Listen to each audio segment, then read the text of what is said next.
Muchísimas gracias. Veo aquí una cantidad de sabios que, en fin, que como de costumbre, mis intervenciones intentan empezar una discusión, plantear las cosas como en principio las llevo viendo bastante tiempo, puesto que muchas de las tesis que voy a adelantar están en el último capítulo de uno de mis primeros libros, que se titula Ensayo sobre lo absoluto, y otras están en otro libro como 10 años posterior a ese, que se titula Del dolor, la verdad y el bien. Hay cosas evidentemente novedosas respecto de eso, pero eso es quizá el centro de mi pequeña filosofía sobre estos temas. Bueno, ¿por qué ese título, ¿Dónde se esconde el mal? Pues porque, a sabiendas, por cierto, de que mucho más que misterio del mal habría que hablar de misterio del bien, es una expresión de Kertész, pero que creo que podemos apropiárnosla, ¿no? Porque siempre que surge el término mal en filosofía, pues hablamos rápidamente de misterio del mal, bueno, misterio del bien, más que del mal, pero en fin, porque este título, ¿Dónde se esconde el mal?, obedece a las dos primeras tesis generales que quiero plantear.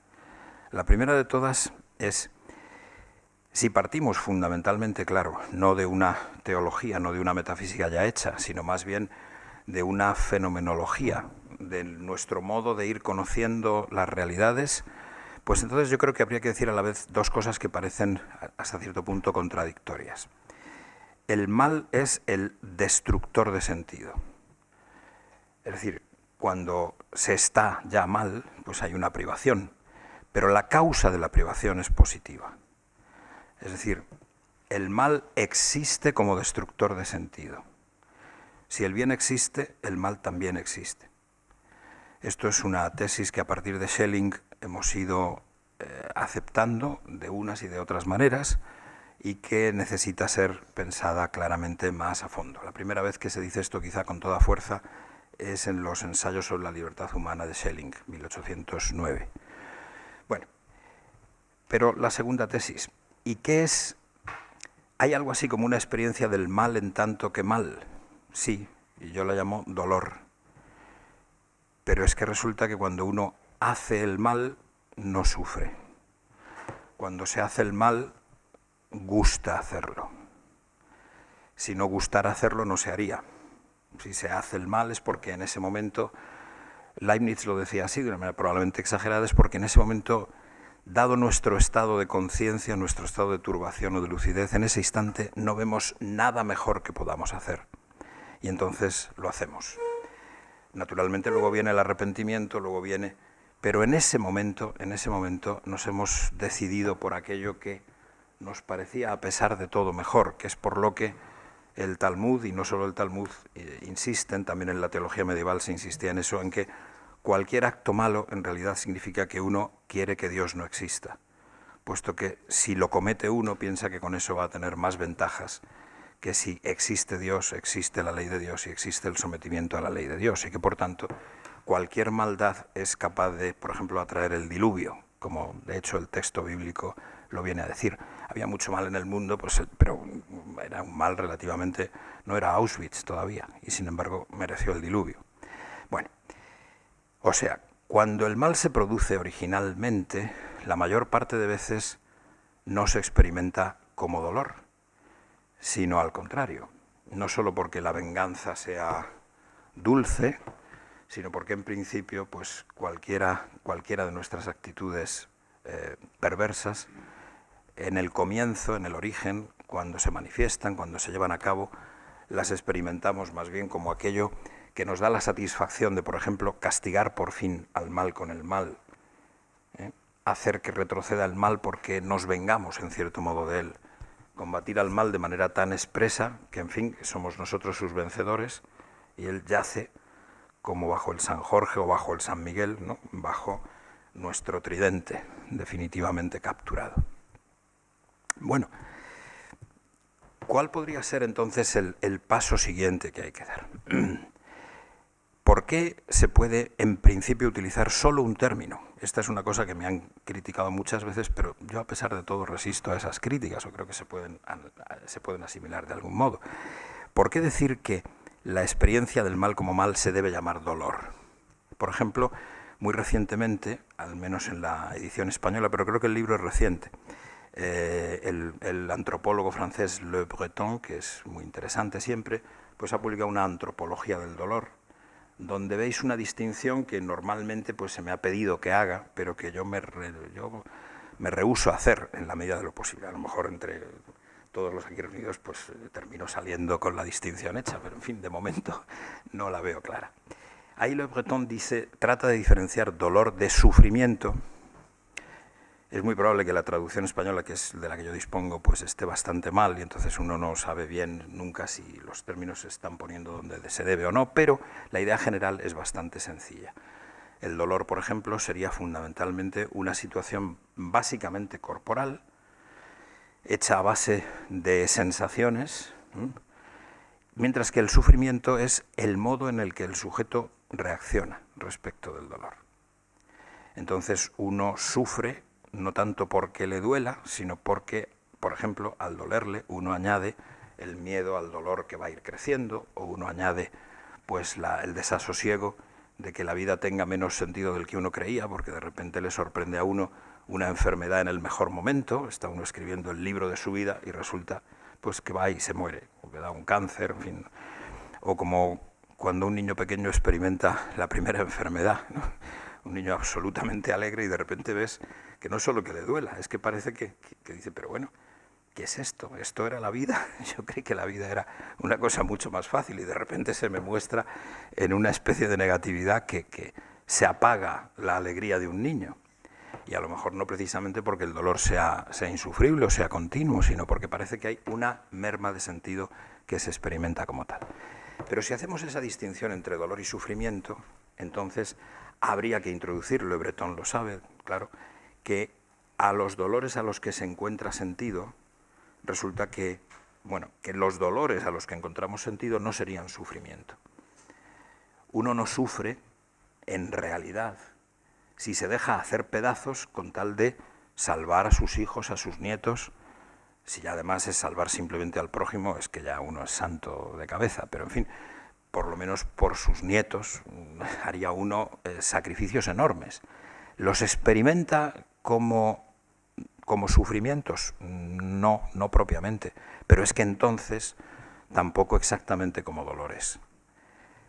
Sí, te están haciendo pedazos el cuerpo, pero tiene tanto sentido que tú por eso no sufres y que incluso no es solo una experiencia epicúrea, ¿no? Estar muriendo destrozado y sin embargo poder decir, muero tranquilo. Decía Epicuro, algo así parecido, si utilizo los términos de Le Breton. El dolor ya no puede subir. Si esto es una peritonitis que está estallando, pues ya. Y sin embargo, yo no sufro. En la memoria de los diálogos filosóficos que hemos tenido, tú y yo, tal, tranquilidad, no se sufre. No, la cuestión es que experimentar el mal como mal se debe llamar dolor con un término extraordinariamente general, porque lo que ahí se dice no es, primero, no es que cuando el mal se lleva a cabo entonces mismo duela, pero en segundo lugar sí experimentar la falta de sentido como tal, la quiebra de sentido, la merma de sentido, eso es realmente sufrir un dolor. Y la merma de sentido se puede empezar experimentando a través de lo que habitualmente llamamos dolor, pena, sufrimiento, algo así como el mal que padecemos, pero en realidad la auténtica quiebra de sentido está en el mal que hacemos, que se solapa debajo de ese placer de hacerlo, pero que en algún momento, si tenemos buena fortuna, buena suerte, buena providencia a nuestro favor, acudirá a nosotros en forma de realmente el mal no era que tú sufrieras, el mal era tu perversidad. Esta distinción es completamente fundamental porque si no, toda la filosofía quedaría de alguna manera emponzoñada. No es una distinción fácil de hacer siempre, ahora pondré ejemplos contrarios a ella, pero es extraordinariamente importante diferenciar el mal que se sufre del mal que se hace, porque en grandísima medida el mal que se sufre no es mal, solo el mal que se hace es mal, en un sentido muy fuerte. No siempre, y hay que tener cuidado con los matices. La primera evidencia en este sentido sería, bueno, sabemos que hay mal pues porque hay sufrimiento, porque yo sufro, porque yo... No es suficiente eso. Ya digo, al sufrir empieza uno a pensar si no hay una merma del sentido debido, si no hay un causante de esa merma. Y entonces empieza a barruntar que hay cosas quizás realmente malas en el mundo, o potencias realmente malas en el mundo, y no simplemente que el sentido aún no se lo veo a las cosas, pero se lo veré después. Ahora, el problema es que si nosotros, y hasta Leibniz en la Teodicea se le escapa decir una cosa así, si nosotros pensáramos que el mal es el sufrimiento, entonces estaríamos abocados a tener que decir que las personas que han sido injustamente condenadas, que los inocentes que han sufrido enormemente, en cierto modo eran malos, son malos, merecían de alguna manera eso que les ha ocurrido. El crucificado estaría empecatado por ser crucificado, Sócrates sería culpable, y a cualquiera de nosotros que se nos trate mal, ¿no?, que se nos difame, que se nos persiga, que se nos estaría realmente haciendo un daño. No, en realidad no, ni aunque estemos en el centro de un campo de concentración. Esto es muy difícil mantenerlo hasta el final, pero voy a intentar mantenerlo. Hay una grandísima cantidad de filosofías que se hacen con la idea de que sufrir es el mal. Si eso es así, entonces las morales que surgen de ese tipo de filosofías son morales, yo creo, detestables, se podrían seguir en su genealogía unas y otras, morales como pueda ser la moral de Hume o la moral de los epicúreos o, en definitiva, la sofística de toda la vida. Debe usted evitar el sufrimiento porque el sufrimiento es el mal. Si debo evitarlo, podré y deberé incluso hacer cualquier cosa con tal de evitar el sufrimiento. Y si hago cualquier cosa con tal de evitar el sufrimiento, por supuesto que eso que llaman ustedes injusticia me estará permitido, porque yo debo evitar el sufrimiento. ¿Cuál es el mayor de los sufrimientos? Bueno, pues tenemos que calcular dónde está aquello que nos infunde más miedo. Y estamos hablando de una vida humana que está situada bajo el miedo. Y una vida humana situada bajo el miedo, como he tenido alguna ocasión ya de decir aquí, pues, una vida humana situada bajo el miedo es una nulidad espiritual, es como cero espiritualmente. Si yo, en cambio, consigo aprender a tiempo que el presunto mal que se sufre no me hace malo en ningún sentido, e incluso no debo considerarlo un mal, lo más que ahí hay de mal es que se me ha pretendido hacer daño realmente, aunque no se me haya podido hacer. Soy invulnerable a esa clase de males, pero se me ha pretendido hacer. Por tanto, ahí reconozco perversidad en el prójimo que me ha perseguido, pero no daño en mí, solo el daño de qué poco sentido tiene el mundo, qué pena que haya tanta gente perversa, qué pena que yo mismo sea perverso. Bueno, si yo consigo aferrarme a esa idea, entonces se me muestra el presunto antiguo intelectualismo socrático a una luz completamente distinta. El ignorante es el que cree que puede realmente hacer mal a otro.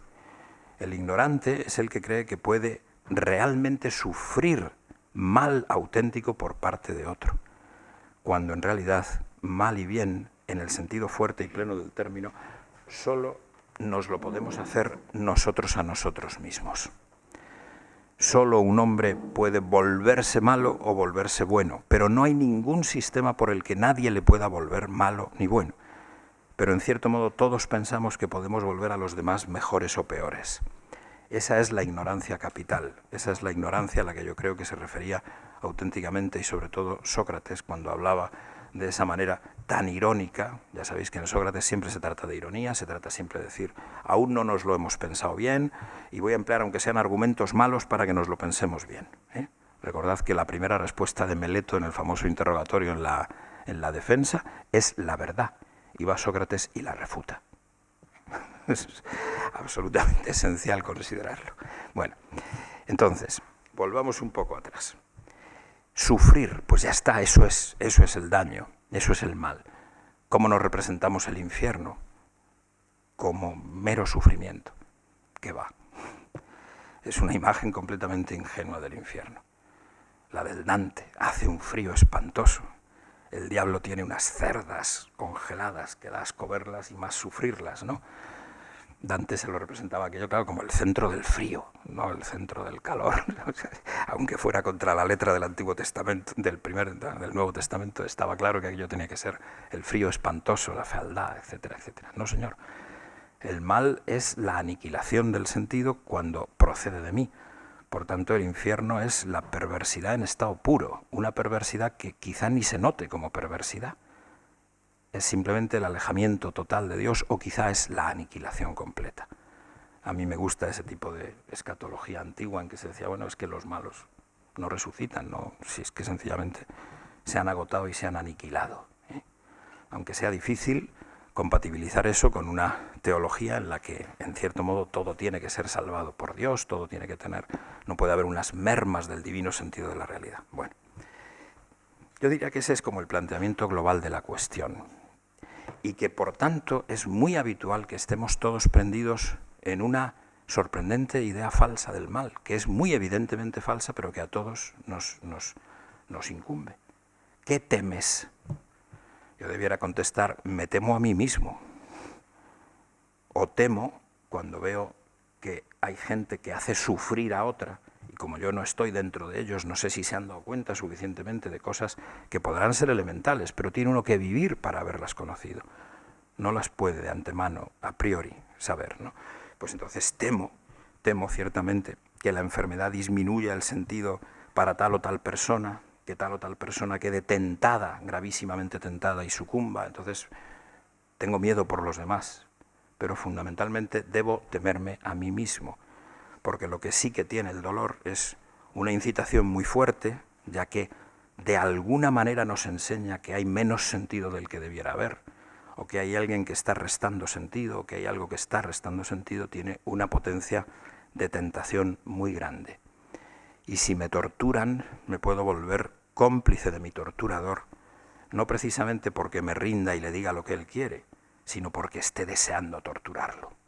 Y en el momento en que me soltaran una mano, yo lo torturaría si pudiera, desde luego. Es decir, porque me llene yo de odio, porque me contradiga a mí mismo fundamentalmente. Ese es el verdadero problema. No te vuelvas cómplice del perseguidor, del torturador, del que quiere dañarte pero no puede dañarte.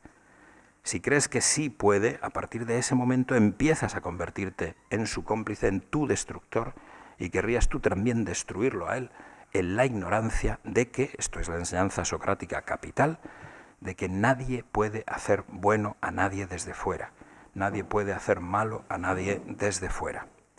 Y sin embargo, claro, en el contacto social, en el contagio, estamos siempre hablando de ejemplos de ser mejorado por los otros.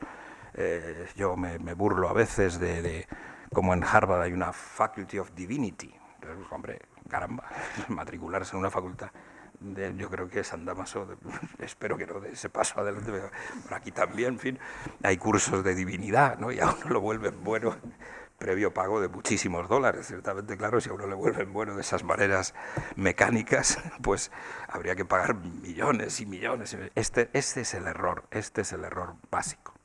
Pero ¿a qué se puede deber ese error básico? Me persiguen, qué horror, qué espanto. Y tenemos que reconocer todos que la vieja idea del sofista, de que a lo que más tememos es al prójimo, y que a lo que más tememos es, como dice ahora el Papa, al descarte social, que a lo que más tememos es pues a que me monten una buena acusación de pederastia ahora que estoy en esos líos, ¿no? Y no me pueda defender, y entonces pues mis nietos se avergüencen de que yo sea su abuelo, y todos vosotros tengáis que borrar de la memoria que un día me oísteis y no sufristeis viéndome, ¿no? El tipo repugnante que está ahí hablándonos desde casi una cátedra, en fin, de un espanto. Se produce eso en nosotros. Pero, ¿cuál es el mecanismo que hace que eso ocurra? Un mecanismo por el que la filosofía dice lo mismo que el Evangelio de Marcos nada más empezar. Cambia. Esa es la petición de la filosofía. Metanoeite. Cambia. Cambia de cabeza, cambia de existencia, cambia de modo de entender la existencia. La filosofía suele decir, pero eso es una expresión que hay, por ejemplo, en el Fedro, la voz demónica. Sócrates se va a levantar. Ha hablado mal del amor. Epishu, párate, abstente, epoge. Quieto. Cambia. Pero ¿de qué tenemos que cambiar? Aquí tenemos el extraño fenómeno de que, por principio, no hemos podido nacer en el mal. Y, sin embargo, nos hemos metido todos en una extraña historia fundamentalmente de ignorancia, y a raíz de esa ignorancia, de maldad. Y a raíz de esa ignorancia estamos abiertos a decir, qué peligro tenéis todos vosotros, peligro enorme. Este señor me ha presentado con una generosidad, una bondad, una cosa completamente exagerada, pero dentro de un rato vosotros podéis tirarme por la ventana y decir, ¿esto qué es? Esto es inadmisible, en fin, ¿no?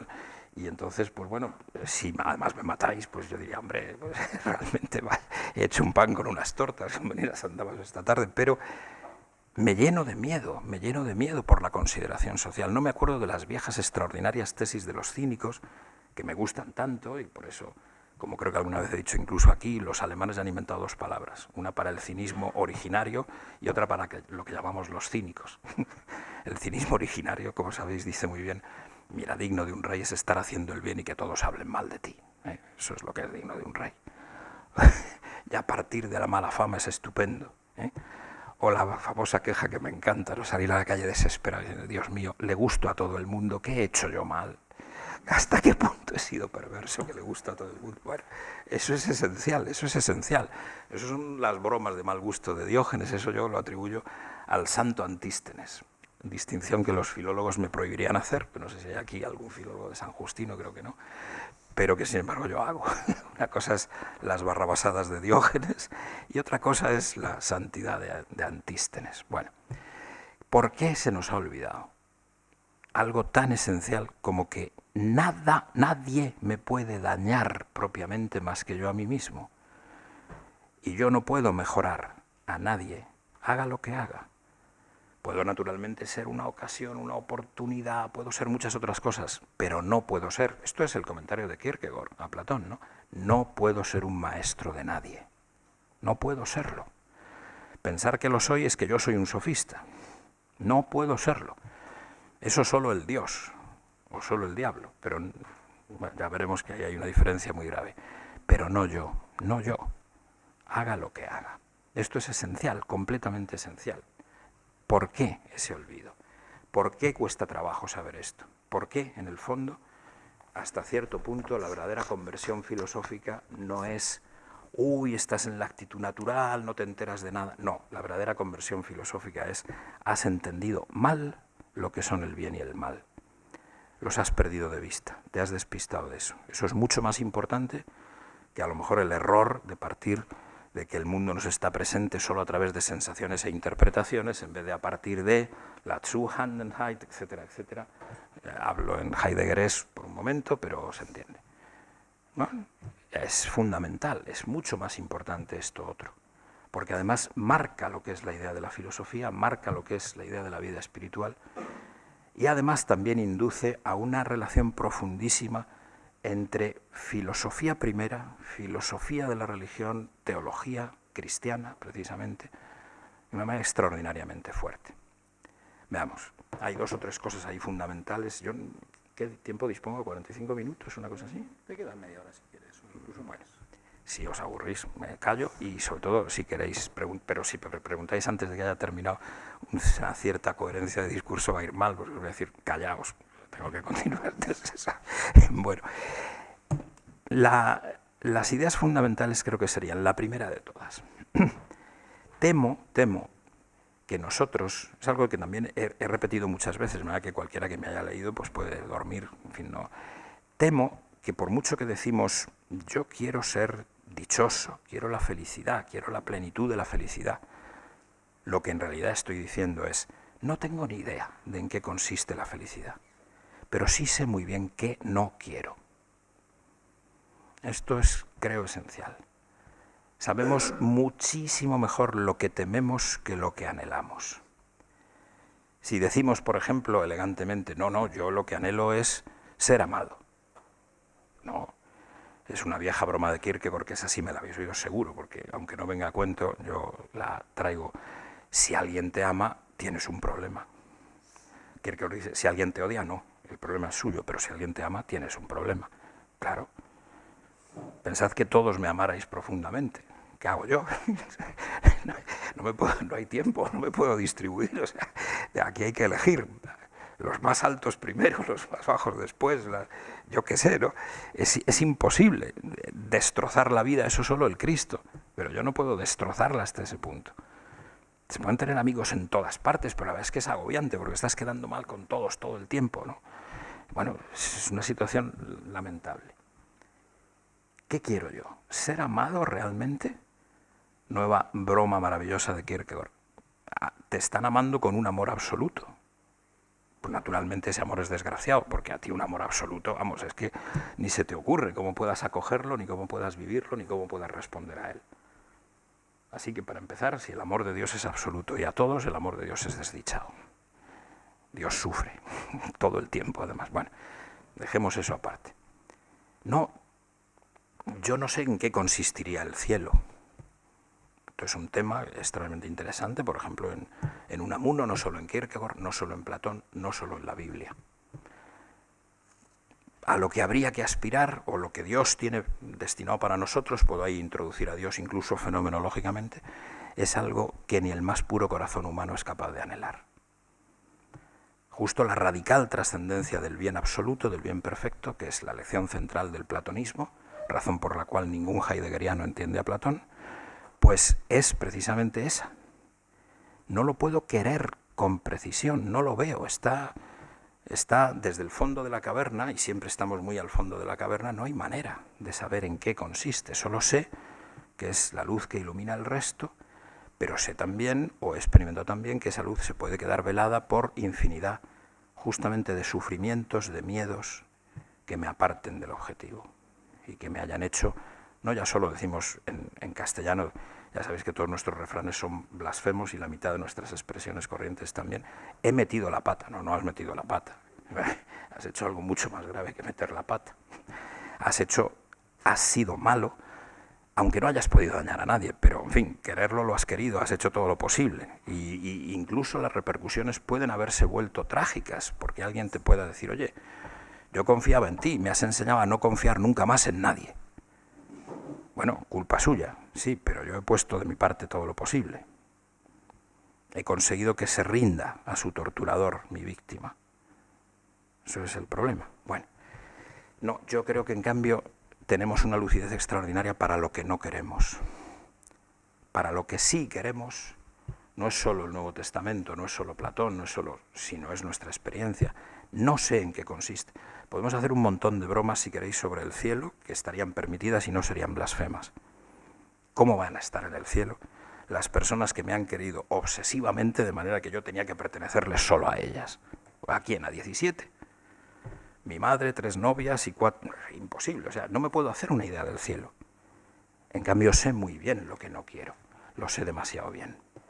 Tengo muchísima lucidez respecto del objeto del miedo. Y por eso cuando decimos voy a hacer lo que me conviene, elegante expresión sofística, lo que estoy diciendo es voy a hacer aquello que me evita lo que temo. Que me convenga o no, me conviene en el sentido de que me evita lo que temo. Y doy un rodeo a través de lo que me evita lo que yo temo. ¿Y qué temes? Temo sufrir, temo no ser reconocido, temo el descarte social. Puedo temer cosas más interesantes, que no me dé tiempo a enterarme propiamente de nada, porque tengo que trabajar 18 horas al día y no puedo hacerme doctor en filosofía. No puedo estudiar a Blondel porque no sé francés, entonces qué desastre. Bueno, sí, pero esos son temores menos. Lo que temo es no llegar a fin de mes, hundir en la miseria a mi familia, como hacía León Bloch, y que se me mueren mis hijos de frío, en fin. Amigos ricos, tenéis el deber de darme dinero. Pues nada, los amigos ricos, aunque eran cristianos, no le daban nada, ¿no? Pero ¿cómo es esto? ¿Y cómo es? Bueno, eso es que sabemos muy bien que tememos. Es que nuestro pensamiento está concentrado en algo que probablemente os diría Ángel el otro día, se habló de política y filosofía socrática. Es que estamos enredados en el miedo a la muerte. En el miedo a la muerte, sobre todo social, y en cierta medida menos física, pero desde luego a la muerte social por completo, por completo. de manera terrible. No, hombre, no, me vas a decir, ¿a mí qué me importa el qué dirán? Hombre, claro, si el qué dirán es que te ha hecho una recensión un tío en Heidelberg un poco negativa, eso va muy bien. Si el qué dirán es que tu mujer te entabla un proceso criminal, la cosa cambia. Bien, desde ese punto de vista hay una tendencia terrible a decir, a confundir lo que es el segundo gran tema de lo que quiero yo exponer, y quizá el más novedoso en mi manera de ver las cosas. Confundimos el mal con lo desconocido, el mal con la alteridad. Y entonces sí que hacemos un pan con unas tortas, filosófica, metafísica, moralmente y en todos los sentidos. Lo que yo no conozco, lo que realmente es otro, si alguna vez se manifiesta naturalmente, que me produce, y ahora es mejor decirlo en francés, en español es lo mismo, pero en francés suena como más claro, me produce sorpresa, surprise, me coge, me pilla desde arriba. Es esa experiencia de la que habla mucho Platón en el Fedro, por ejemplo, katokogé, posesión. Cuando dice Platón, no se puede rezar, no se pueden prever los efectos del bien, no se puede más que si hay una manía, pero dada por el Dios. ¿Vas a rezar como una técnica? ¿Vas a predecir el futuro mediante la técnica del adivino? No, señor. ¿Cuál es el futuro? Que en el futuro vencerá el bien. Y eso lo digo porque leo los hígados de los animales, o lo digo porque estoy poseído por la divina locura. Y entonces, claro, es que todas nuestras almas, ese es el texto maravilloso del Fedro, todas nuestras almas son manticón, timanticón, algo que es capaz de profecía, algo que puede elevarse, por ejemplo, a que por más bien que hagamos, que normalmente suscita respuestas negativas, el bien queda inscrito en otro lugar que no vemos, en la vida eterna, en el libro de la vida. Esto es una tragedia y es la situación quizá desastrosa del mundo, que introducir un bien supone suscitar muchos males. Si aparece el Cristo, los diablos se levantan. Si lo digo de una manera feroz, por eso el Cristo llora sobre Jerusalén, viene Cristo y perseguimos 2000 y pico de años a los judíos. Hombre, pasan otras cosas, pero viene Cristo y pasa eso. Viene Cristo y viene la Inquisición. Viene Cristo y vienen las teocracias peores de la historia. Viene Cristo y lo confundimos todo con todo. El gran inquisidor con el Cristo. Bueno, vamos a por eso a decir que no venga el Cristo. Así termina Schelling, por cierto, su libro.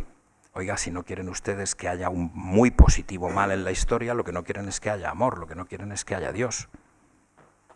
Bueno, pero volvamos un poco atrás en esta cuestión. Lo desconocido no es la nada, es simplemente lo otro. Es anecdótico, pero no sé, ya va a ser 2 años, pues los atrevidos jesuitas con los que trabajo me dijeron, di el sermón de Semana Santa en la parroquia de no sé qué. Bueno, fui a decir el sermón de Semana Santa y me encontré con que mis defensas de que la muerte no es el mal, de que la muerte es la nada, decían piadosos, pero por favor, ¿quién nos ha dicho eso? Si es la nada, evidentemente, señores, no podemos combatir contra eso. Temamos, comámonos los unos a los otros con tal de evitar la muerte, en fin, criogenización, ingeniería, en fin, transhumanismo me parece poco, yo quiero transangelismo, no sé lo que quiero, pero en fin, por favor. Pero ¿quién ha dicho que la muerte es la nada? ¿Quién ha dicho, no ya que la muerte social es la nada, es nuestro miedo fundamental, pero es que no es la nada, es lo otro? El excepcional texto El tiempo y el otro de Levinas plantea así las cosas. Y es un texto que produce una ruptura extraordinaria en esta especie de maraña de problemas. Por eso dice Levinas, en otra cosa que me habéis oído seguro, a poco que me hayáis oído, que la metafísica no consiste en ninguna teoría, consiste, como decía Blondel, en una experimentación moral. Y esa experimentación moral que es morir por lo invisible. Hombre, yo creí que la metafísica era una teoría, que está en 3er curso más o menos, ¿no? tiene profesores igual. No, bueno, no sé, pero por aquí habla de profesores. Resulta, Santiago.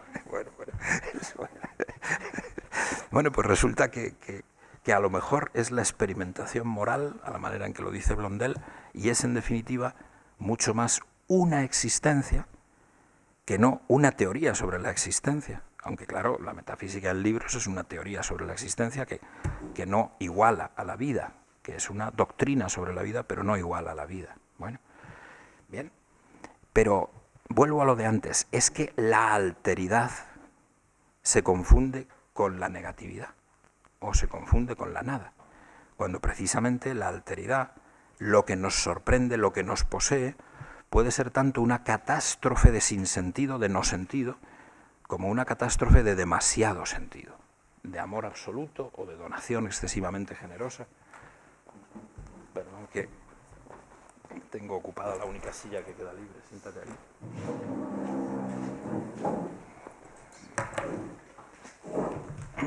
Perdona.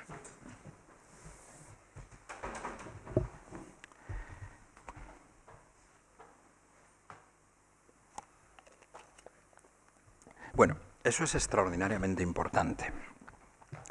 Existe lo otro, lo radicalmente otro. Como decía San Agustín, incluso en su experiencia mística de lo divino, valde aliud, lo dice en neutro. No dice absolutamente otro, dice muy otro y en neutro. Bueno, ¿existe la alteridad como tal o no hay alteridad? Esta es una cuestión absolutamente decisiva en filosofía que afortunadamente ha ocupado el primer plano desde hace unos decenios y que es esencial. Si existe la alteridad, sus manifestaciones serán siempre trastornos radicales, catástrofes, acontecimientos. La invasión de la alteridad es la invasión de lo que no puedo controlar, de lo que no puedo dominar, de lo que me desborda, para bien o para mal. Luego vendrá la interpretación, la asimilación, pero de alguna manera habrá una transformación que no se podía esperar y que resultará inolvidable. Y nuestra vida está hecha de eso. Por tanto, nuestra vida en lo esencial está hecha de eso. No hay teología, desde luego, cristiana, si no hay acontecimientos revelatorios de este estilo, transformaciones radicales, para decirlo a la Kierkegaard, la creación. Y ahora utilizo a Levinas, vaya alteración. Claro, no había ni sujeto que tuviera que ser alterado. La alteración es que te dan hasta las condiciones para que recibas toda alteración. Bueno, alteración radical, absoluta. Un don tan perfecto que el donante desaparece y tú no sueles pensar en él. Pero es que continuamente hay experiencia de alteridad y continuamente hay experiencia de libertad respecto de esa alteridad. Y de esto, no la filosofía más antigua ni la reciente, pero en gran medida la filosofía moderna está olvidada de esto y procede como si tales cosas no las hubiera. Eso es temerario, es mucho más temerario que las confusiones de las que habla Heidegger para referirse a Husserl o para referirse a la vieja teoría del conocimiento. Voy a emplear un término que es muy fuerte, está introducido por Levinas. Yo creo que es importantísimo meditar en estas cuestiones, aunque sus exageraciones o tal nos puedan poner un poco así sobre aviso, pero que es sumamente importante. Y él lo ha tratado en De la existencia al existente, en Todo el infinito, en muchos otros lugares. La vivencia del presente como presente, y aquí mezclan él y Rosenzweig, de quien procede esta teoría, un tema talmúdico. La experiencia del presente como presente es una especie de Yom Kippur. He sido malo, pero puedo hacer algo bueno ahora. Dependo de mi historia, no del todo. Puedo iniciar algo nuevo, o malo o bueno. Si dependo completamente del pasado, entonces estoy ya siempre metido en algo de lo que no puedo salir, respecto de lo cual no soy libre, que no me da ninguna sorpresa, y que es, como dice abrumadoramente Levinas, la totalidad que lo engloba todo. Las vivencias de los presentes pasados, esto es como la vivencia del futuro en las doctrinas, en la teoría de Hume sobre la inducción y todo este asunto. Claro, yo miro un pasado, un presente que ha sido pasado y digo, fue tremendo en su momento, pero no, hombre, no, se pudo superar fácilmente, se pudo superar. No, El presente presente es una llamada de la trascendencia, de la alteridad a la libertad. Y para eso no hay que ser teólogo. No hay que ser ni judío ni cristiano. Si el presente es porque hay algo completamente nuevo. Aunque tenga mucho de viejo, hay algo de completamente nuevo en la situación presente que te está reclamando, como otro, una respuesta que tienes tú que inventar. Y que puede muchas veces sacar de ti lo que crees que no hay. No aquello de lo que dispones fácilmente y que sí crees que hay. Vamos a darle una vuelta más a esta cuestión que creo que es extraordinariamente fuerte.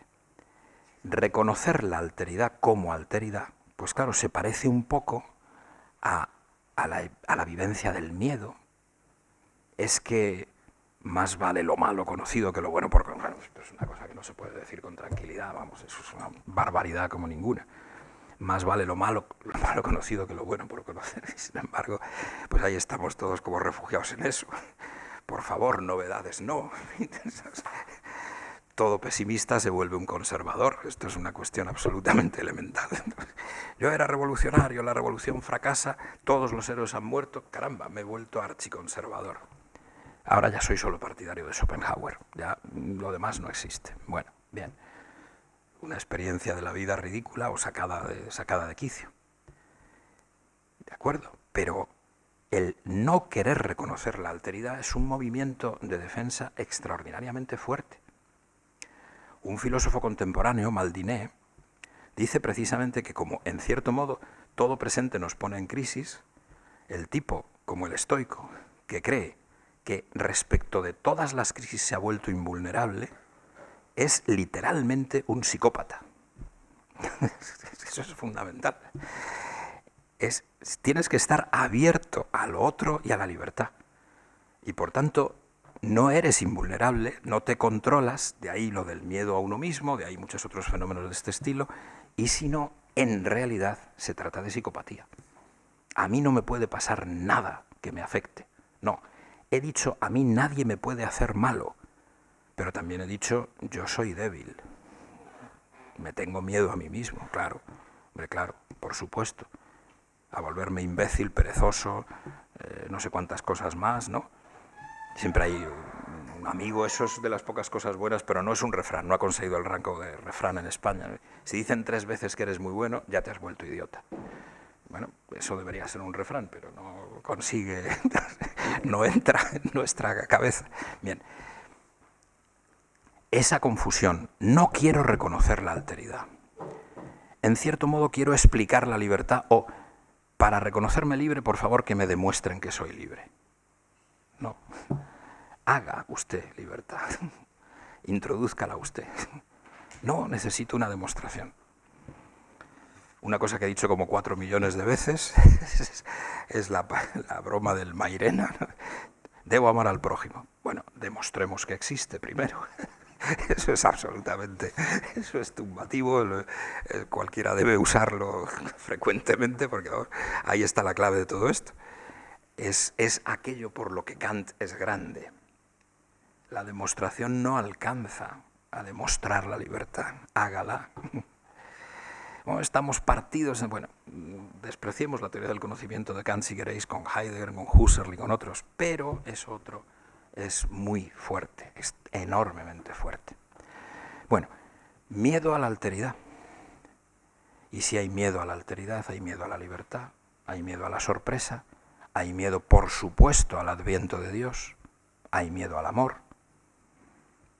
Todo eso desde el psicoanálisis, que sí Fromm, que sí tal, que sí, está muy bien leerlo, evidentemente, pero es un tema metafísico de primer orden.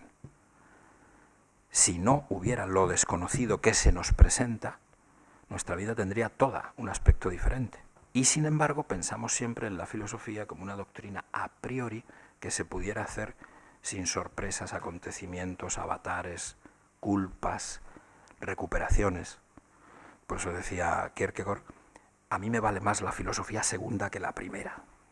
La primera la puede hacer un niño pequeño y no sirve para nada. La segunda se hace después de haber vivido. No diré que describe el fondo de la realidad, pero diré que describe al menos una perspectiva bastante real sobre lo que aquí ha ocurrido. Bien, esencial. Al entrar en ese tema, entramos en una cuestión que todavía sí querría mencionar, pero de verdad que me callo rápidamente. Además, quisiera asistir a un acto político a las 6:30, con lo cual, ya me diréis, pero en fin, no digo qué acto político es, bueno, en fin, pero por una vez quisiera participar. Bien. Entonces, es el problema de que recientemente, aunque esto ha estado siempre puesto sobre la mesa, ha tenido que surgir como un tema filosófico la escatología. Eso ocurre fundamentalmente a raíz de la experiencia de la Shoah. Pero debería haber ocurrido siempre.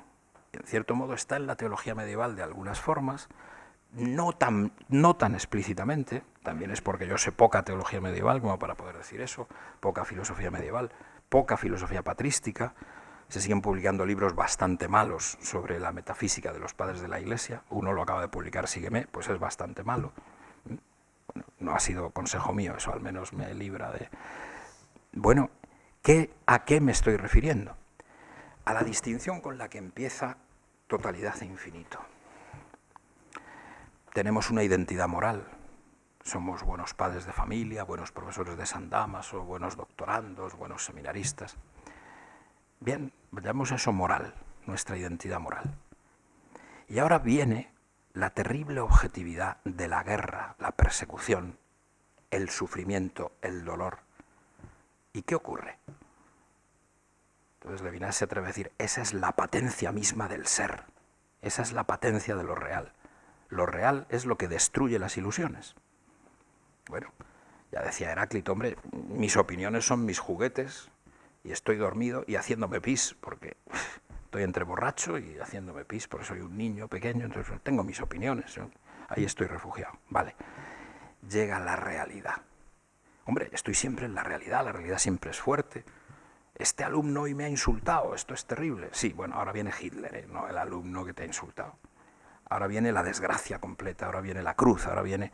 ¡Ah, caramba! La patencia de lo real como tal. La guerra.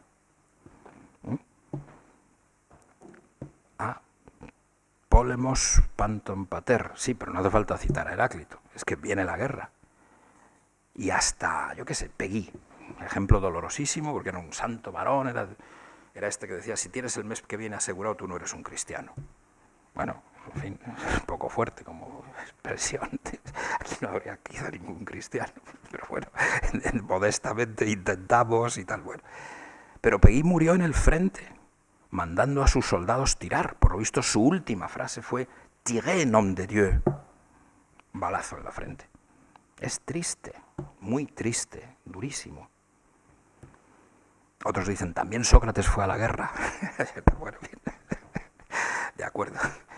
Pero eso lo hizo Peggy, y la mitad de los intelectuales alemanes, mucho más de la mitad, el 90%, estuvieron a favor de la guerra. Bueno, si no habéis visto la película de Terence Malick, ya podéis verla. Ya podéis verla, es algo sensacional. Bueno, puede ser un tantito recargada en algún momento, pero es abrumadora, ¿eh? Ahí están Dreyer, está Sócrates y no sé cuántas cosas más por todas partes. Pues hay un pobre cristiano, te vas a morir sin focos, sin nada, ¿eh? Vas a sacrificarte por algo por lo que nadie se ha sacrificado. Y como te dice el cura, hombre, tú piensa lo que quieras y firma, que qué más da.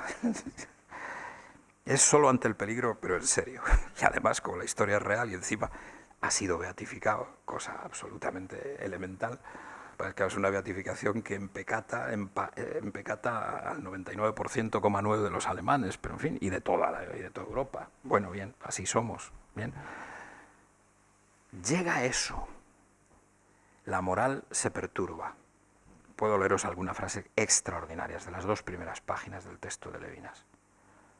No, esa perturbación no es solo que te hagan hacer un papel diferente al tuyo habitual, es que te hacen hacer actos que impiden la posibilidad de todo otro acto más.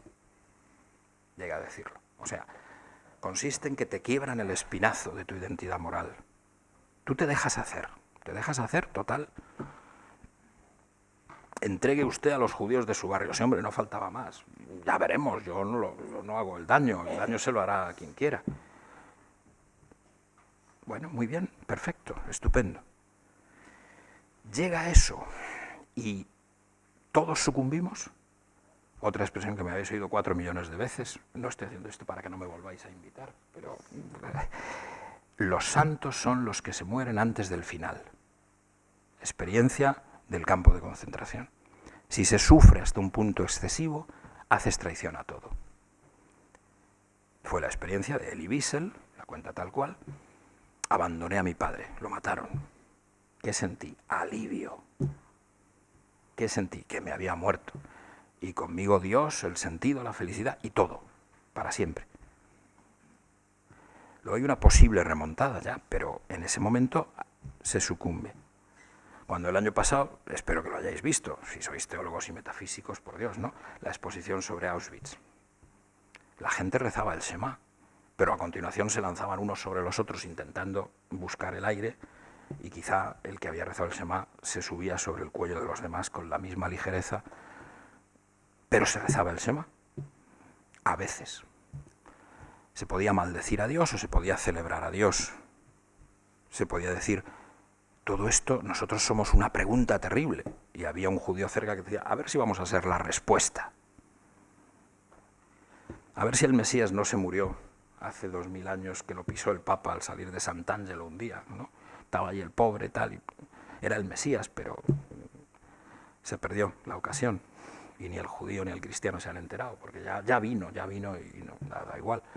Todos estos relatos terribles que se hacen desde ese fondo, pero no hay por qué hacerlos diciendo, cuidado, no nos vayamos ahora a poner todos los judíos y luego no sé. No, si no se trata de los judíos, se trata de que ha aparecido sobre el mundo un tipo de tiranía, de guerra total, de tal estilo, que aquí se ha rendido hasta el último. Bueno, Bonhoeffer no. Bueno, Barth sí, pero estaba en Basilea. Y así sucesivamente. Qué pocos no se rindieron, qué pocos no dieron su juramento a Hitler, que es una tontería y tal y cual. Qué pocos resistieron en su momento, qué pocos han resistido, yo qué sé, aquí al franquismo y ahora al otro. Y ahora, ¿quién resiste? Nada, nadie. Se vota lo que hay que votar, se hace lo que hay que hacer, no sé qué, y todo funciona. Bueno, pero claro, se puede resistir. Entonces Levinas utiliza esto que es muy violento, pero ya lo sabéis.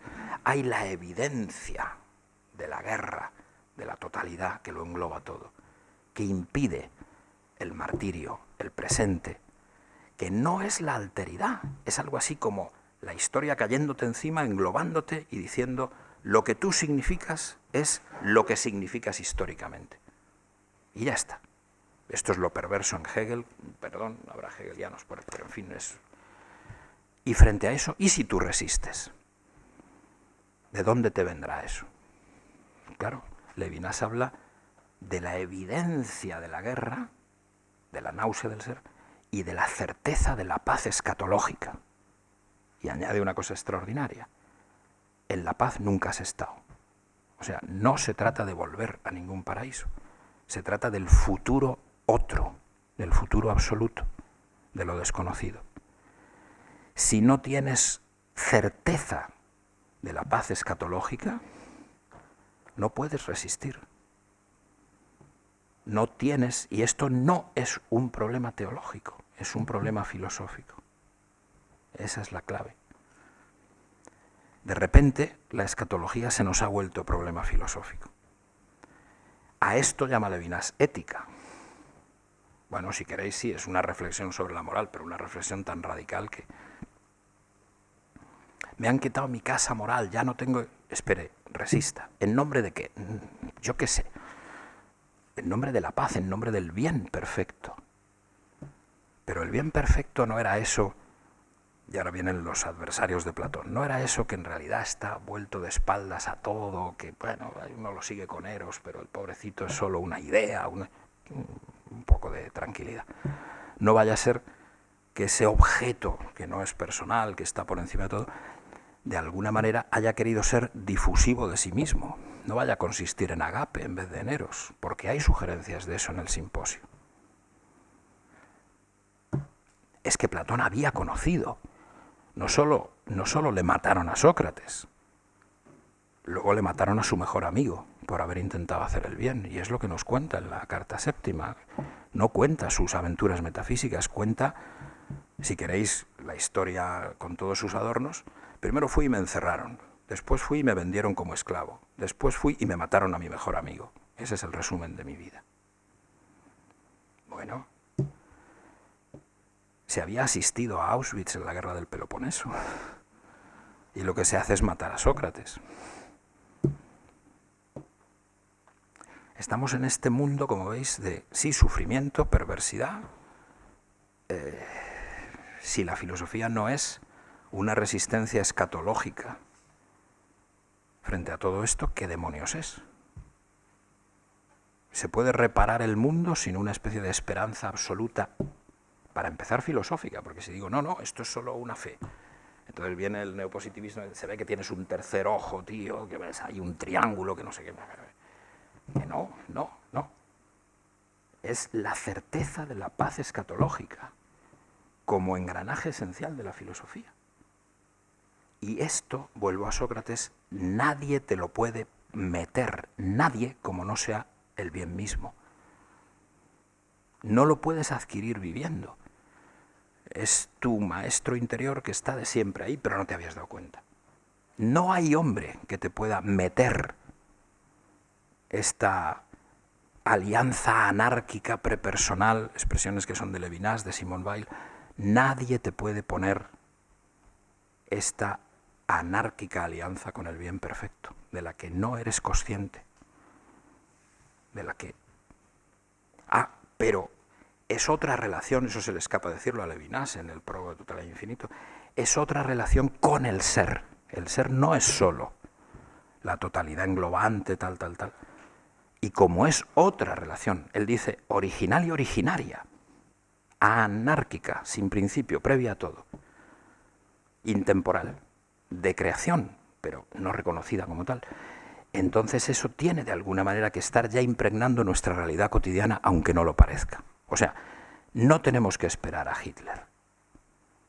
¿Y cómo impregna la realidad cotidiana? En la alteridad de cada presente, cuando se me presenta el otro al que no puedo, no debo dañar. Claro que puedo, pero no debo. Se me presenta la santidad del otro. Y eso lo completa una expresión del Nuevo Testamento, que yo digo siempre, también os lo habré dicho 40 veces, que me gustaría verla en boca de Jesús, porque es una expresión socrático-irónica, pero es de una carta de Juan. ¿Cómo vais a amar a Dios al que no veis si no amáis al prójimo al que veis? Ironía, porque la respuesta es facilísimo. Amo muchísimo más a Dios al que no veo que al prójimo al que sí veo.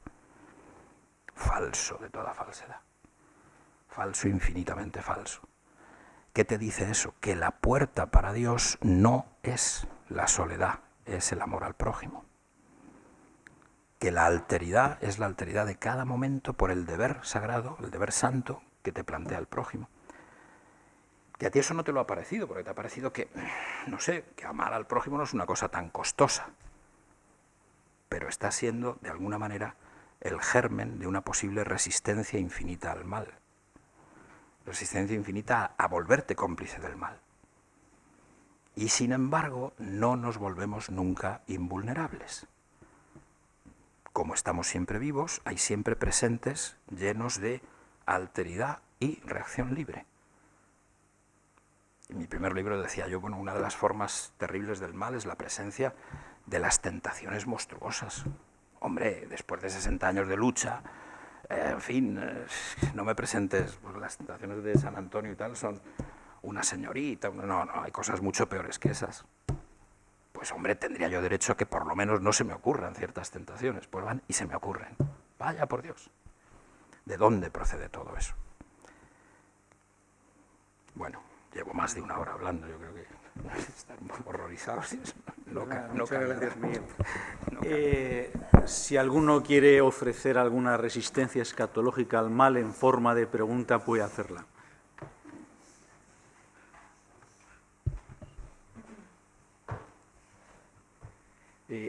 Por ahí atrás hay algún micrófono, si alguien se quiere encargar de pasarlo.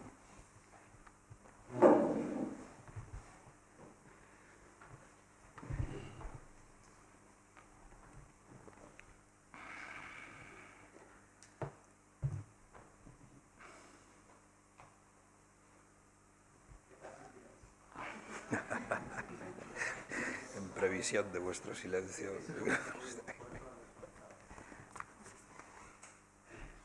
Adelante, Juan Pablo. Bueno, una pregunta que me surge a raíz de lo que has expuesto es cómo se conjugaría la experiencia esa de la resistencia infinita al mal con la experiencia de la propia vulnerabilidad. Es un poco Exacto, eso es un tema importantísimo. A veces en el propio tratamiento de Levinas se hace irónicamente, en Sócrates también irónicamente, porque claro, Sócrates dice, mira, ni la muerte, ni Dios, ni nadie me puede dañar. Claro, pero yo a mí mismo sí, si empiezo a ignorar, ¿y por qué podría yo empezar a ignorar lo que sé que no sé? ¿Por qué podría yo empezar a decir que sé lo que no sé? No parece que haya ningún factor que pueda hacer eso. Entonces, pues claro, Sócrates sí era invulnerable. No hay que pensar en tal cosa. No era invulnerable, se ve Critón, tal, pero bueno. Levinas dice de una manera muy graciosa, muy también especial, que es que nosotros existimos, no dice en radical contingencia, porque si os habéis fijado, esto quiere decir, Heidegger es lo peor que hay en la filosofía desde hace mucho tiempo. Es un horror, es un auténtico horror, donde además hay cosas muy buenas, eso es lo gracioso, tomadas, las más interesantes de Blondel, de Kierkegaard, de San Agustín y de Pascal. Otras probablemente de Rosenzweig, siempre sin decirlo. Bueno, es fundamental, porque Heidegger es el 90% de la filosofía contemporánea. Como el otro 10% es Nietzsche, pues vamos bien servidos. Bueno, queda, no sé, un 1%. Hombre, algo de Husserl habrá en algún sitio, ¿no? Sí, pero Husserl es bastante insuficiente. Husserl no piensa en la libertad más que cuando ya, en fin, no queda otro remedio, pero no piensa en eso. Y hace descripciones que, bueno, poco a poco van siendo mejores sobre lo que significa la corporalidad y el estar corporalmente en el mundo. A Levinas le gusta decir que nosotros vivimos adverbial, que el cuerpo es un adverbio. Es una cosa verdaderamente curiosa. ¿Qué se quiere decir con eso? Hombre, pues que estoy aquí, estoy ahora, pero eso no es sustancial, eso no es la contingencia, el arrojo, el no sé qué. Yo soy solo las posibilidades que me ha dado mi historia. Yo tampoco, a mí no me gusta tampoco Ortega, me tenéis que perdonar, pues que no me gusta. No me gusta, o sea, y todo aquello que es hermenéutica radical, pues no, en fin, yo soy la gota en la nube viajera. Váyase usted a paseo, hombre, usted es mucho más que eso, ¿cómo va a ser la gota en la nube viajera? Y mucho menos, hombre, ¿qué va? Es usted capax dei y diabolus possibilis, no la gota en la nube viajera, eso es comodísimo, o sea, por favor.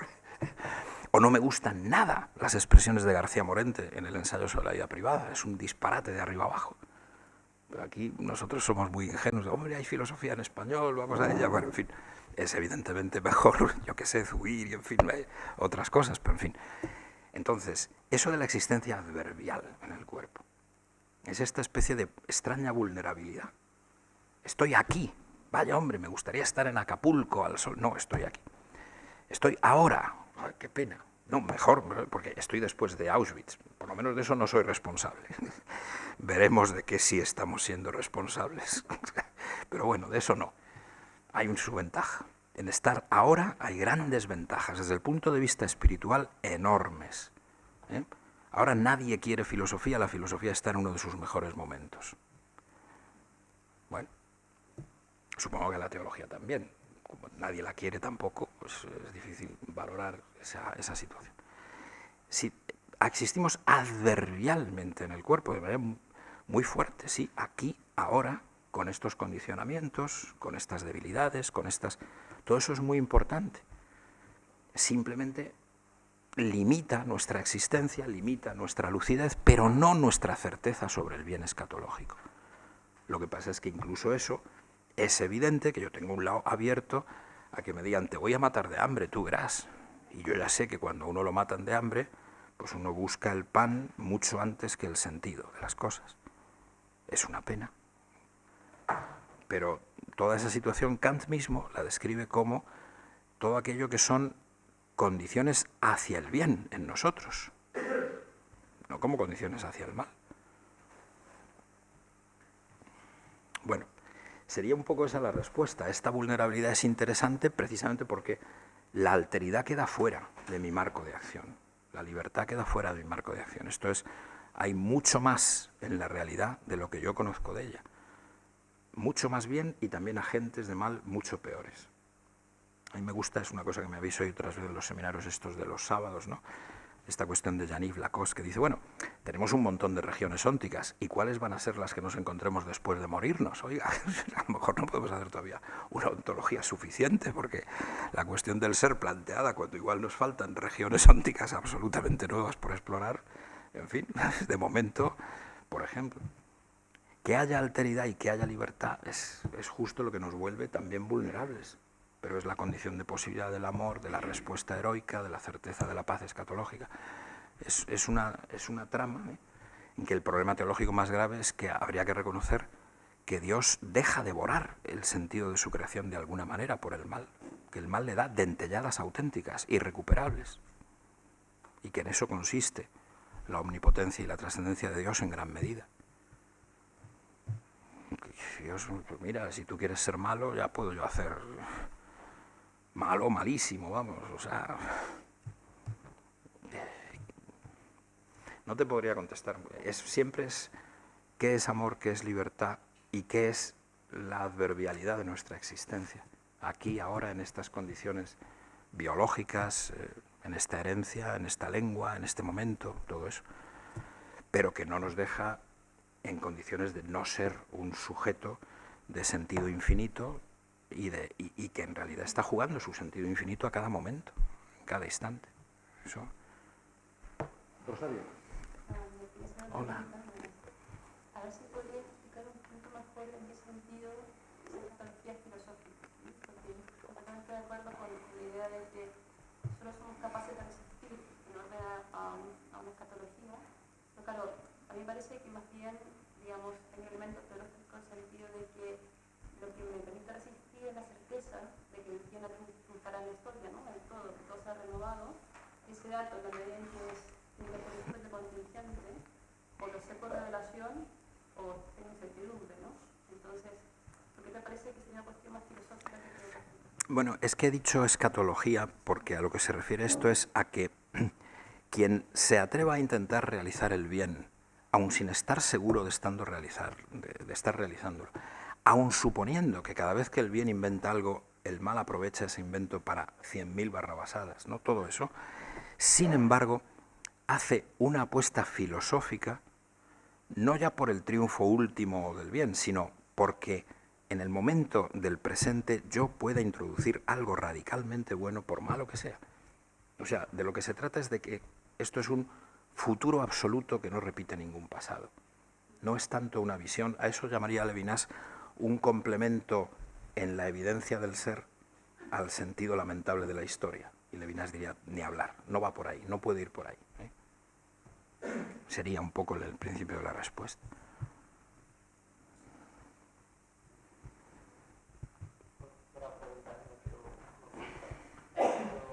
No sé si estarías de acuerdo con la afirmación de cuando uno contempla su propia conciencia, en su despliegue, de que a lo mejor podría darse el temor dentro de la conciencia de que se desarrollara en ella un mal infinito que impidiera ver ese rastro de...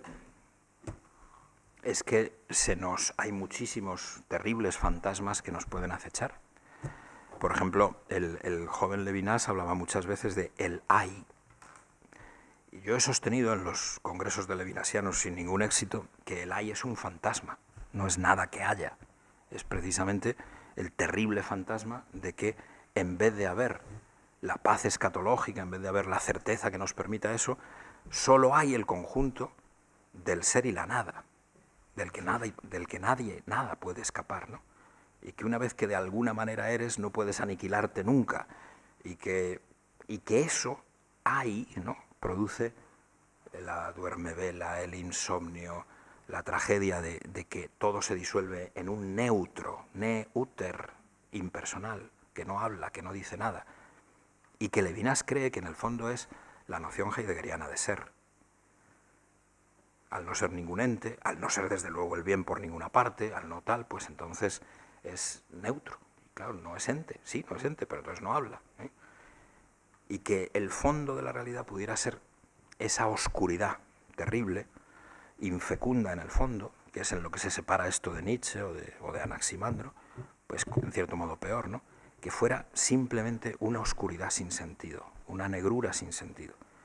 Pero claro, eso no explica por qué se sufre tanto, por qué se ha nacido, por qué. Entonces, el ay nos aterra muchas veces.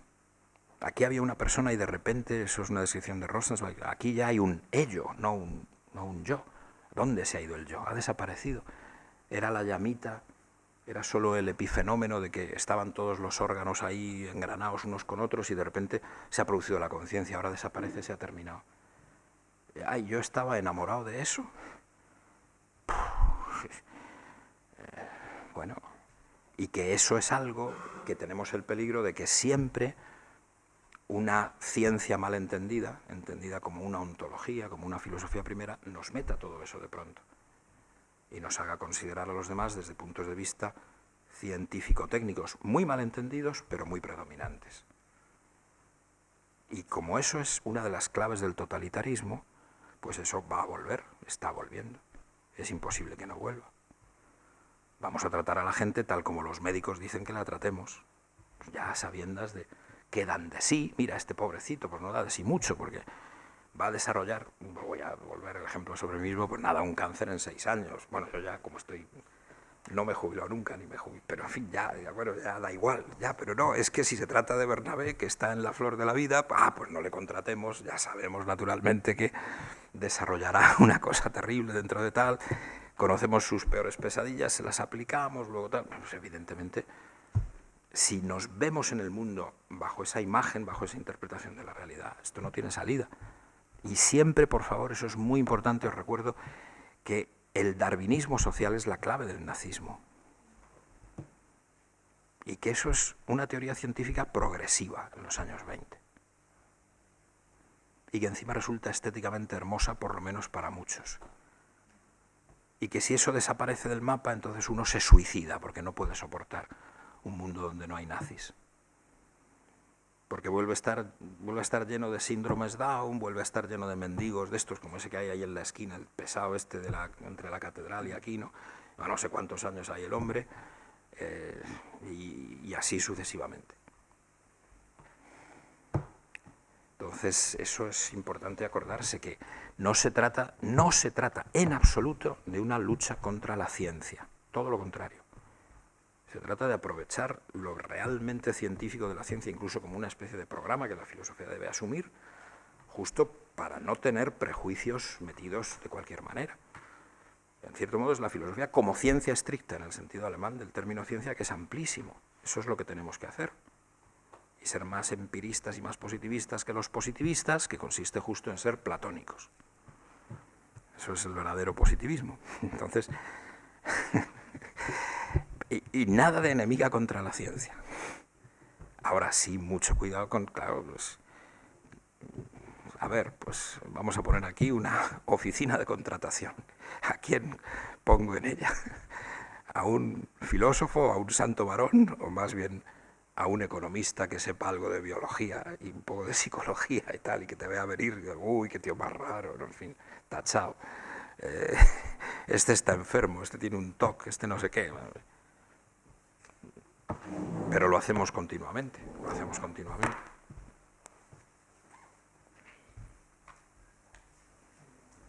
Gracias por la exposición. Estos días estoy leyendo autores franceses, sobre todo desde Levinas, que mencionaste, Paul Ricoeur, Michel Amaru, Jean Marion. Y estos autores han sido acusados de giro teológico. Entonces, cuando mencionaste otra vez lo de Yom Kippur, de Levinas, la escatología, que ha vuelto un tema filosófico, y también muchas citas bíblicas, se me surgió otra vez la duda. Entonces, no sé qué es lo que piensas sobre este libro. Hemos discutido. Ha habido durante varios años congresos en Medellín, que era el giro teológico de la fenomenología francesa. Yo, hombre, la fenomenología en general, que yo no soy francés, en fin, o varios de vosotros, era continuo. Una tesis hace 15 días en Granada. No, es el giro metafísico de Michel Henry, y así sucesivamente. Janicot ya murió. Los críticos por Janicot en general le trataban bien, le consideraban una persona pues muy digna, en fin, tenían un trato muy poco propio de nosotros, pero por lo visto propio de ese extraño país al otro lado de los Pirineos, no. Pero ahí hay un error absolutamente fundamental, que lo sigue cometiendo, por ejemplo, Falk, ¿no? El verdadero homme nu, el verdadero, es el que describe Heidegger. Vete a paseo, hombre, vete a paseo. Es el que describe Platón, que dice desde el principio, sí, el hombre está en situación, está no sé qué, está... Y a la vez, pues tiene una reclamación dada por la divinidad, porque el alma es siempre algo adivinatorio. El alma es siempre algo adivinatorio, es decir, está aquí ahora y no está solo aquí ahora. Y calificar el ser del hombre como ser en el mundo es un error lamentable. Es ser en el mundo y no las dos cosas a la vez. Eso es absolutamente fundamental. La experiencia famosa de la angustia, vengo a explicarla esta mañana, es absolutamente un invento, no hay tal. La de la muerte sí, la de la angustia no. Y sin embargo es esencial. Y cuando tú trazas esa experiencia, vas y dices en el parágrafo 38 de Ser y Tiempo que lo que se me vuelve insignificante no es solo el mundo de las referencias instrumentales y tal, se me vuelven insignificantes todos los demás a los que no puedo apelar. Pues a partir de esa tesis, dime tú. No puedo filosofar, no puedo enterarme de la verdad, no puedo más que en esas condiciones. En esas condiciones. Lo que quiere decir, como sigue diciendo Heidegger, que la palabra verdad solo puede ligarse al término Dasein, descrito así. Jamás a Dios. Y jamás a un ser que no sea en el mundo en el sentido de la descripción de Ser y Tiempo. Eso lo solemos olvidar, pero es lo que se dice. Aletheia, el da del Dasein, nada más. Dios no puede, que es verdad, ¿no? Verdad es eso que solo existe para el existente, cuya situación verdaderamente fundamental afectiva de la que siempre huye se llama angustia. Y la angustia es la insignificatividad de todo, incluido todos. ¿Y esa es la descripción del hombre a secas? Por favor, por favor. Hombre, si uno es ingenuo y bueno como Bultmann, puede decir, no, esto es la descripción de la vida catasarca, bajo la carne. Y luego llega la gracia. Ya no, pero es que en Ser y Tiempo no llega la gracia por ningún lado, ni puede llegar, ni puede llegar. Y entonces no puedo decir, esta es la descripción del pecador, esta es la... No, esa sería la descripción del homme nu. Y en cierto modo hasta Falk cuenta con esa descripción, y yo creo que eso es un error básico, un error básico. Por tanto, eso del giro teológico, bueno, primero, es que yo creo que no afecta a nadie. O sea, quien podría afectar más es quizás Jean-Louis Chrétien, que como se convirtió al cristianismo, siendo hijo de un médico comunista que casi lo desloma cuando... pues pasó toda su vida intentando pensar el cristianismo filosóficamente en otras universidades, pero finalmente en la Sorbona, y cuando ahora se ha muerto me decía Jean-Yves Lacoste, este señor ha hecho por el catolicismo, por el cristianismo en Francia más que todos nosotros juntos. Lacoste es cura, y Chrétien no. Y los libros de Chrétien son maravillosos. Ahora, el primer libro de Chrétien ya parte de una cuestión que aparentemente es teológica. En realidad no lo es del todo, pero Chrétien no le tenía nada de miedo a eso. O sea, en todo caso, Chrétien sí podría representar algo así como el giro teológico de la fenomenología francesa, porque parte de teofanía y teocríptica, ¿eh? Y eso, pues puede uno decir, hombre, es un poco fuerte, en fin, podías partir de otras bases, tal. Bueno, él a continuación lee la historia entera de la filosofía con una erudición como no se conoce otra, y con una profundidad y una elegancia absolutamente descomunales. Si hay alguien que merezca ese calificativo, podría ser este hombre que ha sido un héroe, y además leerle es un enorme placer. Es que comente lo que comente, es maravilloso, sencillamente. A mí me inspira mucho. Me voy a retirar para escribir mi libro, y claro, se retiró, se jubiló y se murió. con mi misma edad, con lo cual siempre es una ventaja. No. Y siempre es un estímulo para no jubilarse. Claro, para no jubilarse. Vamos a ver, voy ahora a escribir no sé qué va. Ha sido tremenda su... Yo te diría eso, que no hay que fiarse, que esas descripciones del homme nu y tal, bueno, mucho cuidado, porque donde se ha dicho que seamos justo eso, unos tipos arrojados, que ya sabemos, claro, si hubiéramos vivido 20 años antes o después seríamos completamente distintos, seríamos, no, ni hablar. No son tesis teológicas, esto es muy importante, todos estos temas han entrado filosóficamente en la filosofía porque han sido la única manera de resistir a la persecución. Esto ha sido el cementerio del futuro. Vamos a reparar el mundo. Es irreparable. Ah, no. Es que solo hay que esperar lo inesperable, solo hay que perdonar lo imperdonable. Esto es Levinas, Yankelevich, que a mí me gusta mucho. Yankelevich dice que era un judío agnóstico. Caray, si eso es un agnóstico, que venga Dios y lo vea. Es increíble lo que ha pensado sobre el perdón, justo con un tema muy de Levinas, del primer Levinas, perdonar lo imperdonable, claro. El estoico que dice, perdonar, eso solo lo hace el frívolo y el estúpido. Ahí tenéis. Stultus et levis, es una cita de Cicerón, acordándose de Zenón de Citio. O Aristóteles. Vamos a perdonar. Hombre, claro, si obró con una ignorancia enorme, obró bajo la violencia, obró... No me he metido con Aristóteles porque esto ya hubiera sido temerario, pero me metería con mucho gusto. En fin, lo que me voy a retener, porque esto sería una batalla campal que no tengo tiempo, en fin, no sé tal, pero...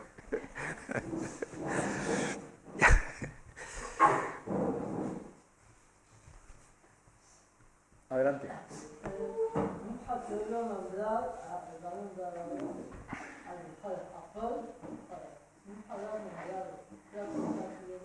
Ay, no te he entendido, no sé si... No.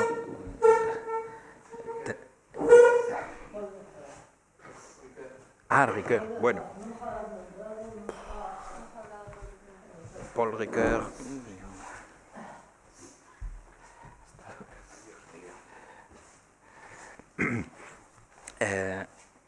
Paul Ricoeur a mí me parece poco interesante en general, y el libro ese que estáis leyendo un fiasco.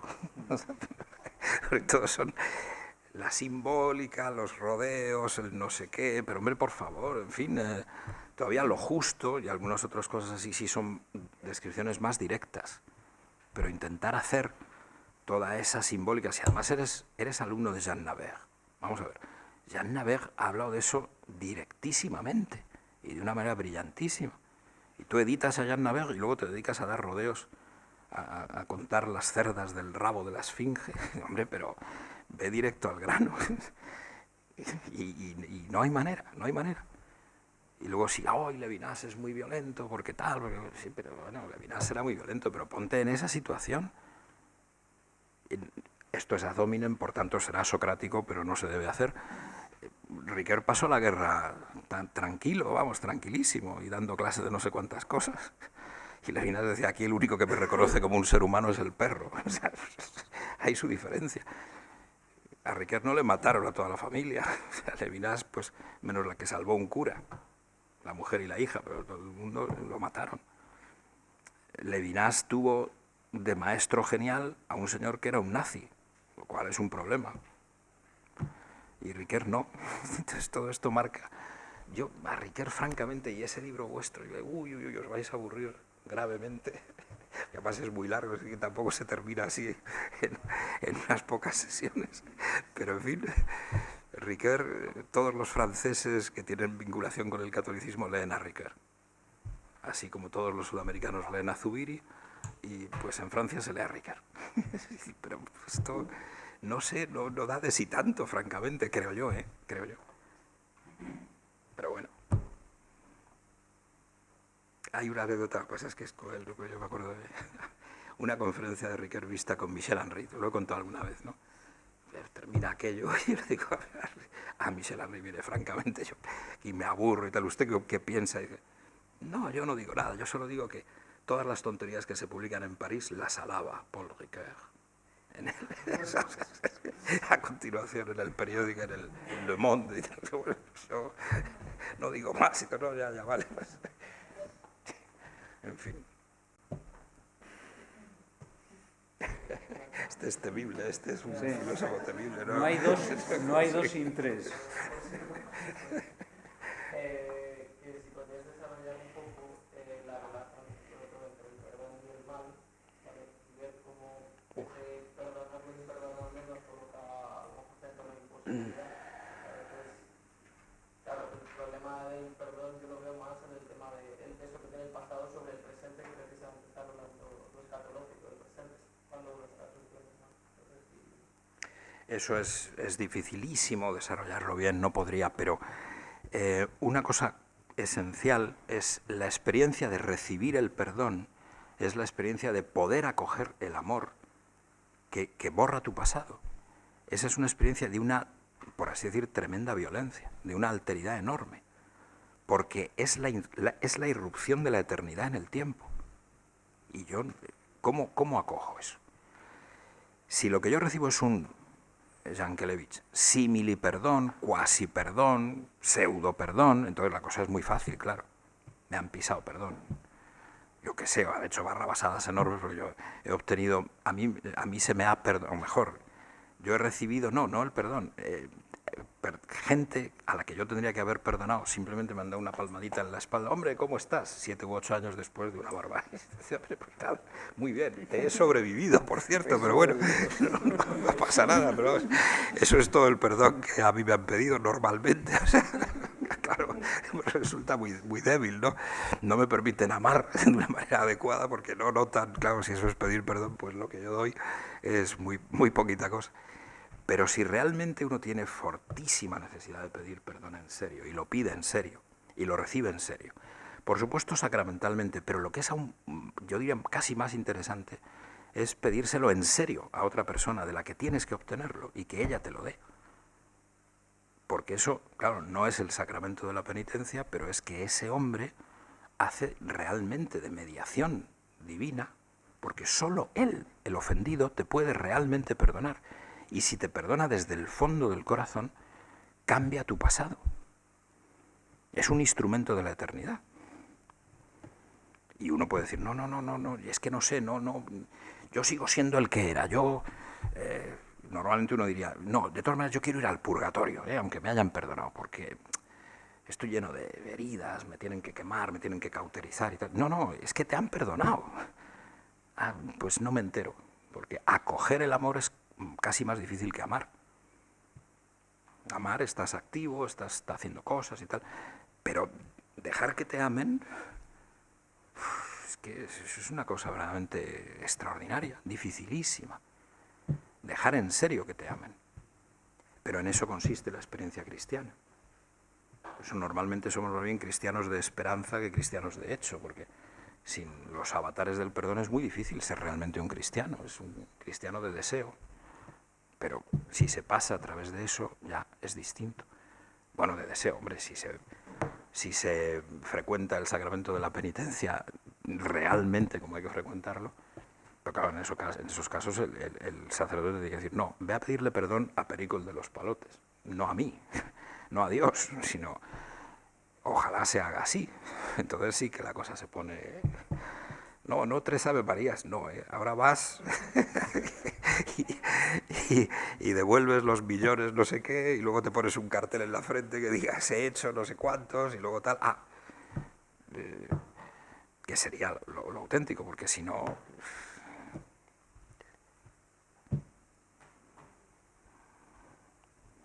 Bueno, sobre eso del perdón, ya que veo que no.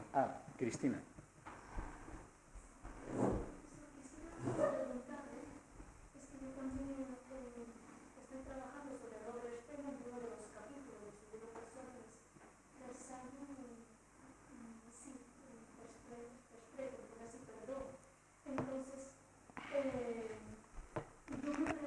Si filosóficamente, racionalmente, se puede plantear el perdón esto ya es un paso del cristianismo? No, yo creo en serio que, por ejemplo, es una fórmula de perdón extraordinaria esta tesis socrática de, no, es que estás jugando, por eso no me has dicho hasta el fondo lo que piensas. Ah, ¿quieres hacerme daño? No, es que eres ignorante. E ignoras tu ignorancia, y yo no he tenido suficiente tiempo para hablar contigo. No digo que eres malo, es simplemente no has entrado en la onda de la verdad. Todo eso, ese tipo de ironías suponen perdón. Yo repito mucho, por ejemplo, la muerte de Sócrates es por amor al prójimo, y eso no lo dice ni Levinas. A Sócrates el oráculo le dice, comprueba que tú eres el más sabio de los atenienses o de los griegos. Para eso tú te pones delante de otra persona, cuando ves que esa persona ignora que ignora, tú te das media vuelta y te vas. Dice, no, me quedaba. Eso no te lo ha dicho Apolo de Delfos. Me quedaba, y como me quedaba, intentaba que comprendiera lo que pasaba, cosa que solo él puede hacer, yo no se la puedo hacer comprender. Entonces, cuando la comprendía, ocurría algo que según Sócrates no podía ocurrir, y era que le odiaba. La ironía es que eso es imposible, ¿no? Pues sí, está pasando, ¿eh? Y entonces, claro, mueres por amor al prójimo. Pero eso es un fenómeno cristiano, es un fenómeno que se dio en Atenas en el año 400 a.C. Filantropía absurda, no sé. ¿No será que esto de el amor al prójimo no es bíblico sino universal? Es que, ¿hasta qué punto? Cuando luego vamos a la India, y bueno, parece que es el Buda, el Bodhisattva, no sé cuál, el tal, pero la experiencia de no podemos seguir viviendo odiando al enemigo y amando al amigo, esto es algo absolutamente fundamental. El mal no es el que entra, sino el que sale del corazón. Estas cosas que están dichas en esos textos, socrático-platónicos, ¿no? Pues es que eso no es la Torá, no es en el sentido solo de la fe en lo que únicamente puede ser revelado. Y de ahí que estos pensadores hablen de revelación para ese tipo de acontecimientos. Lo cual no es mezclar la teología con la filosofía, sino recordar que hay temas que son radicalmente filosóficos y que eso sí han sido profundamente desatendidos por el periodo más nefasto de la historia de la filosofía, con todos los perdones del mundo, que es la historia de la filosofía moderna, que es bastante desastrosa. Entre Descartes y Kant, pues es bastante desastre. Kant es infinita, es una recuperación extraordinaria en muchos sentidos, pero es bastante desastre. Ya que es apasionante Malebranche, pero en realidad es una locura. Bueno, es apasionante. Sí, y Leibniz, pero es una locura completa y total, o sea, en el fondo. No, si me van a explicar por qué han sufrido los inocentes, bueno, pues entonces van a añadir a la perversidad una blasfemia. Eso es lo que va a pasar. Cuando llegue al cielo, van a decir, sí, hombre, era muy merecido que este niño se estrellara a los 3 años en su coche y quedara partido y toda la familia. Una cosa que se explica, el engranaje. ¿Pero qué dices, hombre? Eso es una barbaridad. Y es muy difícil pensar que eso es una barbaridad a fondo. Pero creo que, afortunadamente, desde la crítica de la razón práctica hacia acá, por lo menos ensayos en hacer eso se han hecho muchos. Con más o menos éxito. Pero se han hecho desesperadamente.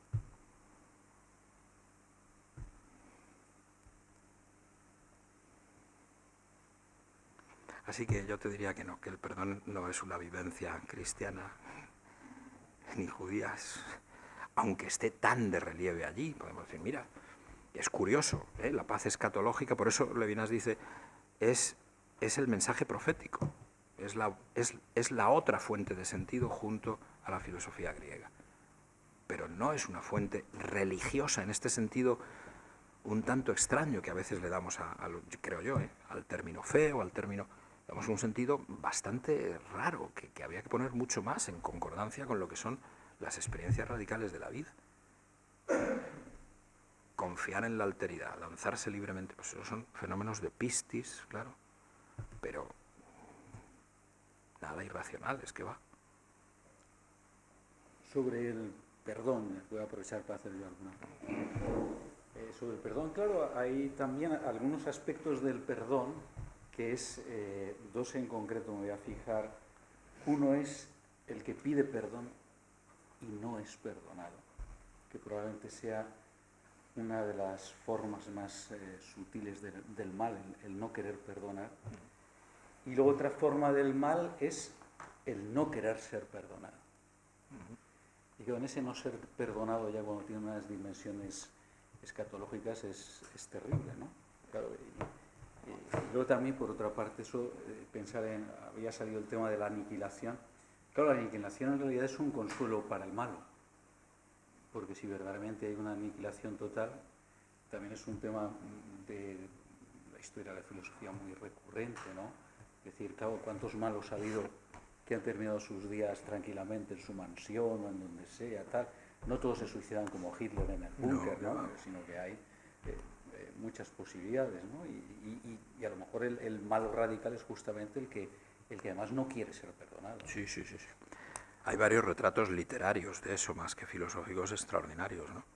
Yo siempre recuerdo dos, los he recomendado muchas veces a muchos alumnos, probablemente tú sí los habrás leído, porque uno es Jonathan Liddell, Las Benévolas, que es la autobiografía de un SS.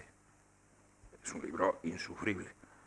Y sin embargo, pues premio Goncourt, tal, porque realmente hace una radiografía de eso impresionante, y sobre todo el final del libro es una sorpresa sobre lo que ya llevas. Y otro es el del bueno de los Mann, que no es Thomas, sino el otro, Heinrich, el súbdito, que es lo mismo, es un retrato del mal en persona. Y eso verdaderamente, ves, se puede vivir eso, y entonces, claro, lo que notas es la presencia del infierno, diabolus possibilis, ya aquí.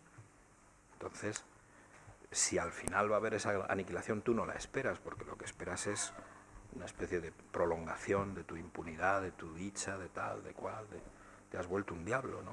Y no puedes dañar, pero desde luego estás dando, eso sí, esa terrible lección de que nada vale la pena, porque aquí solo el mal triunfa. Y eso, claro, sigue siendo verdad que se premia más al mal que al bien. Eso es una experiencia cotidiana. A lo mejor aquí no, claro, en San Damas o no, pero en fin, en cuanto se sale a la calle, pues sí, ahí en la plaza. No entremos en detalle. Pero claro, es que eso es lo grave. Por eso a veces soñaba Fichte, por ejemplo, ¿no?